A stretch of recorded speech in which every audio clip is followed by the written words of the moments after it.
Exacte, molt bé. La cançó s'anomena La cançó de les bananes.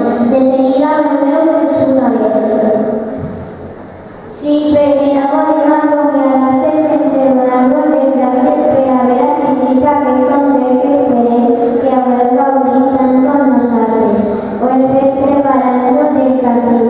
Volem agrair a tots els mestres i les mestres que han col·laborat per fer-lo possible. I a per últim, en nom de tots